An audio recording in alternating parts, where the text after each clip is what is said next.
नमस्कार बंधु मैंने आपण मानक मो चैनल को स्वागत।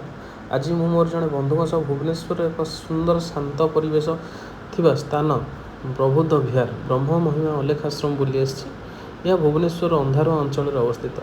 यह अलेख महिमा धर्मर एक पवित्र आश्रम अटे जोठारे अनेक साधु सन्त मैंने बास करती। से माने सांसारिक जीवन ठार दूर रही ईश्वर आराधना भजन और साधना निज जीवन बिताउछन्ति। यही आश्रमटी एक पहाड़ उपर अवस्थित। सेठारे जीवाई भल रास्ता रही तेणु आपको बाइक कि कार सहज पहुँची पारे। ऊपर को जावा समय रास्तार दुई पार्श्व सबुज गछपल एवं प्राकृतिक परिवेश आपण मन को निश्चिंत भाव आकर्षित कर। सहर कोलाहल ठार दूर ये स्थान आसिले एक अलग प्रकार शांत अनुभव हुए। पक्षी मानकर कलराव एवं प्रकृतिर नीरवता यह स्थान आहरी आध्यात्मिक बढ़ई देछि। आश्रम भितर को प्रवेश कले आपन को नजर आसो प्रथम साधु मानकर लाल रंगर बासगृह। चारिआडे गोलकार पिंड रही जोठार साधु मैंने खोला आकाश तले प्रार्थना एवं उपासना करती। पहाड़ उपर थिले मध्य एठारे पानी और विद्युत कौन असुविधा नहीं, सबकि उपलब्ध अच्छे। सबुठी बहुत सफा सुतर परिवेश देखा मिले, नीट एंड क्लीन जगह।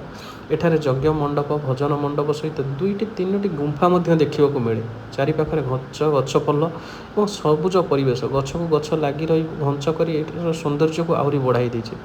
अनेक लोक एठाକୁ पिकनिक करने पसंद करते, किंतु जदि आपण पिकनिक करने चाहते तेरे पिकनिक करने पूर्व थे से रोकवा साधु मान सहित अनुमति नेवा निहाती आवश्यक। कारण आपण आनंद आपण खुशी से साधना और पूजार बाधा सृष्टि न करूँ से ये नियम रही। आम स्थान को नियम को सम्मान कर केवल बुलिलु एवं प्रकृतिर सौंदर्य को उपभोग कलु। आमर ये भ्रमणर सबुठ सुंदर मुहूर्त था संध्या समय।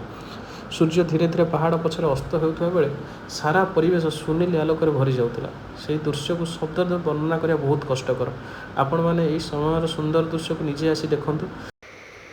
जदि चैनल नुआ अच्छा लाइक शेयर सब्सक्राइब कर दिंतु। पुणी देखा आउ एक नुआ वीडियो। धन्यवाद।